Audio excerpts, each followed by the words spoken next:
प्याजको गाना अब ठिकै लागेको छ। प्याजको गाना ठिकै लागेको छ है।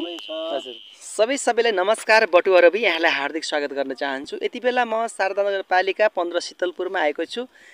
यहाँले ब्याकग्राउन्डमा देखिरहनु भएको छ यो प्याज खेती। यो उमेरका मान्छेले हजुर कृषि किन लाग्यो भन्दा पनि हजुर यो अब यो देशैभरि धेरै मान्छेहरू विदेश जाने क्रम छ, मान्छे कृषि छोड्ने क्रम छ।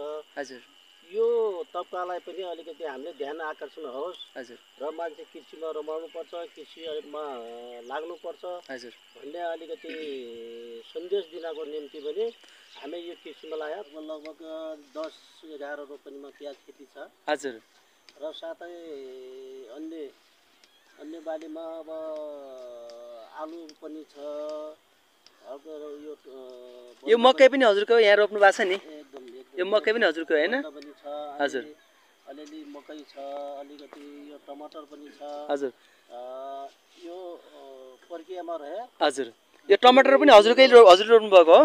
मेरो मुख्य गरी हजुर उद्देश्य प्याज खेती र आलु खेती गर्ने नै हो। हजुर अगाडि जाउँ न के छ हेरौँ न।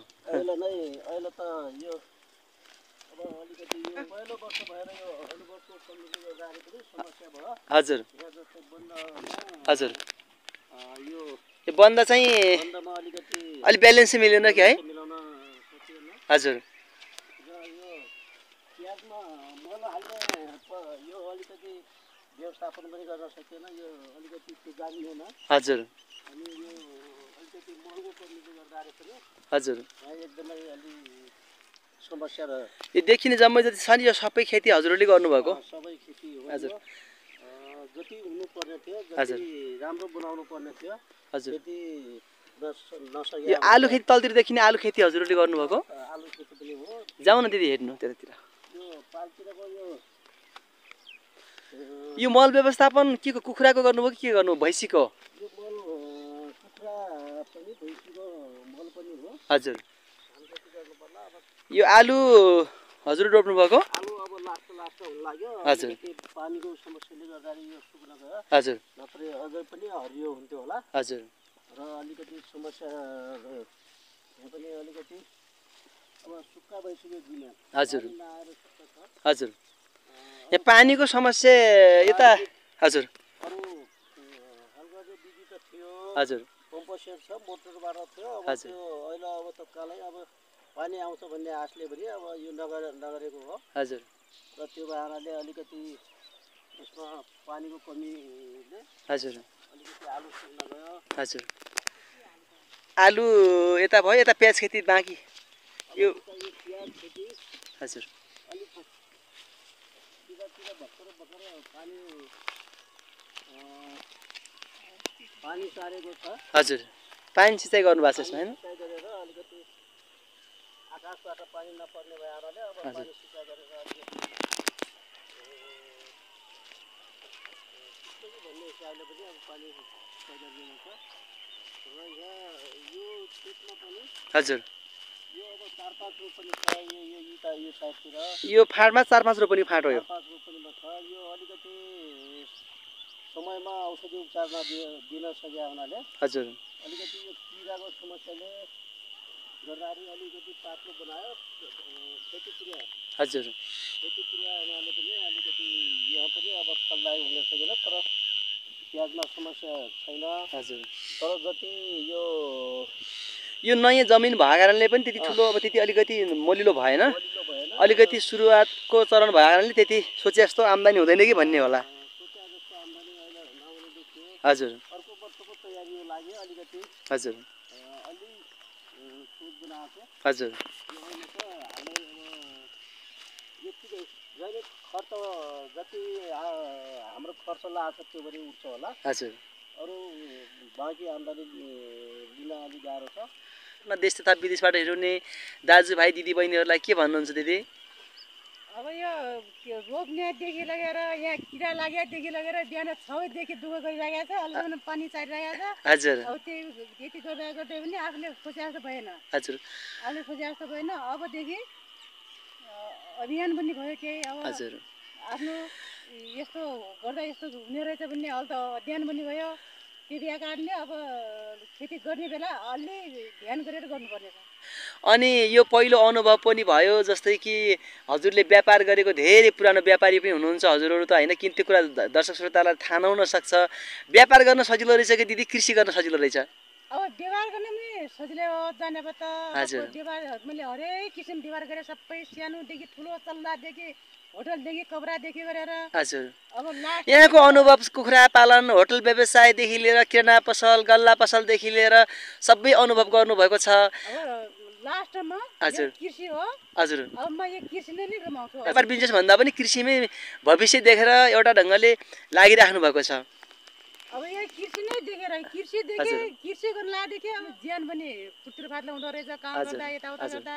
त्यही भएर म अब यो कृषि नै रमाउँछु। अब यो उमेरका मान्छेले हजुर कृषितिर किन लाग्यौँ भन्दा पनि हजुर यो अब यो देशैभरि धेरै मान्छेहरू विदेश जाने क्रम छ, मान्छे कृषि छोड्ने क्रम छ। हजुर यो तबकालाई पनि अलिकति हामीले ध्यान आकर्षण होस् हजुर र मान्छे कृषिमा रमाउनुपर्छ, कृषिमा लाग्नुपर्छ हजुर भन्ने अलिकति सन्देश दिनको निम्ति पनि हामी यो कृषिमा लाग्यौँ। यहाँ शारदा कुमार कृषि उत्पादन सहकारी संस्थाको अध्यक्षज्यू पनि हुनुहुन्छ, किनकि यो कृषि उत्पादन भन्ने संस्थाको नामै काफी छ। यो खास हजुरले मैले प्रश्न किन जोड्न खोजेको भने मान्छेहरू पढ्ने, विदेश जाने, विदेशमै भविष्य छ भन्दै गर्दाखेरि यस्तो अवस्थामा पनि झन्डै यहाँ सेरोफेरमा 50-60को सेरोफेरमा हुनुहुन्छ जस्तो लाग्छ यसो उमेर समूहको हिसाबले हेर्दाखेरि। रवि भाइ, खास भन्यो भने मेरो उद्देश्य भने सहकारीको अध्यक्ष हुनु मात्रै मेरो उद्देश्य होइन। हजुर। यो कृषि सहकारी हाम्रो शारदा कुमार कृषि सहकारी भएको नाताले पनि हजुर अलिकति कृषितिर ध्यान दिनुपर्छ, कृषि गर्नुपर्छ, सबैलाई कृषिमा जोड्नुपर्छ हजुर भन्ने उद्देश्यका साथ पनि यो सन्देश हो। यो दुनियाँमा धेरैले कृषि छोड्ने वातावरण भएको हुँदा हजुर हामीले अब केही यहाँबाट सन्देश जाओस्, हजुर यो सहकारीबाट सन्देश जाओस्, हजुर हामीबाट नै सन्देश जाओस् भन्ने हिसाबले पनि हामी कृषितिर लाग्छौँ। हाम्रो यो जब कृषितिर लाग्यौँ हामी अरूतिर ध्यान छैन। हजुर पुरै ध्यान कहाँ छ भने चाहिँ हाम्रो यो प्याजमा ध्यान छ, बन्दमा ध्यान छ, आलुमा ध्यान छ, मकैमा ध्यान छ। हामी यतातिर केन्द्रित छौँ र हामी एकदम त्यो व्यापारी क्षेत्रभन्दा पनि यहाँ धेरै रमा छौँ। हामी बरु यहाँलाई मैले बिचमै रोकेँ, जस्तै अब व्यापारीको अनुभव धेरै भयो, त्योभन्दा आनन्दको जीवन चाहिँ कृषिमा रहेछ दाइ। एकदम यो लगभग 75% आनन्द जीवन कृषिमा छ भन्ने महसुस भयो। किनभने हामी जस्तै व्यापारमा बस्दा धेरै कुराको एकदम जिगजाग हुन्थ्यो, यहाँ हामी आफ्नै टाइपको आनन्द छ, आफ्नै टाइपको आनन्द छ। र यो सन्देश सबैलाई जाओस् र सबै मान्छे कृषितिर लाग्नुपर्छ र कृषिमा आत्मनिर्भर बन्यो भने देश आत्मनिर्भर बन्छ, अनि हामी आत्मनिर्भर बन्छौँ, अनि ठाउँ आत्मनिर्भर बन्छ र पैसाको अभाव पनि त्यति समस्या नआउन सक्छ।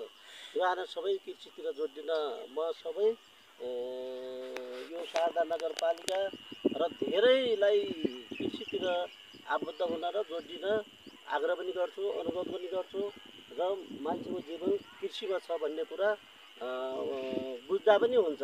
त्यो कारणले हामी कृषितिर छौँ। हाम्रो यो 50-55 वर्ष उमेरमा हामी कृषितिर किन लाग्यौँ भन्ने कुरा त सबैले बुझ्दिन पनि हार्दिक अनुरोध गर्दछु। धन्यवाद छ। व्यस्त समयको बिचमा यहाँको दुवैजनाले जुन खालको मेहनत गर्नुभएको छ यो उमेर समूहमा आएर एउटा खालको चाहिँ अब नाति नातिनाहरू हेर्ने, घरमै चाहिँ एउटा खालको होइन यसो चाहिँ कतै चाहिँ घुमघाम गर्ने, रमाइलो गर्ने समयमा एउटा उद्देश्य लक्ष्य लिएर कृषि कर्मलाई नै भविष्य सोचेर लाग्नुभएको छ। पक्कै पनि हजुरहरूबाट यो भिडियो हेर्नुहुने, देश तथा विदेशबाट हेर्नुहुने युवा साथीहरू र दाजुभाइ दिदीबहिनीले पक्कै पनि प्रेरणा लिनुहुनेछ भन्ने आशा एवं विश्वास लिएका छौँ। र आदरणीय दर्शक महानुभावहरू, तपाईँको बिचमा हामीले यस्तै खालका भिडियोहरू लिएर तपाईँको माझमा आउनेछौँ। आजको भिडियो कस्तो लाग्यो, जस्तो लाग्यो त्यस्तै खालको कमेन्ट गर्नुहुनेछ र व्यस्त समयको बिचमा यहाँहरू आएर आफ्नो कुराहरू राखिदिनु भयो।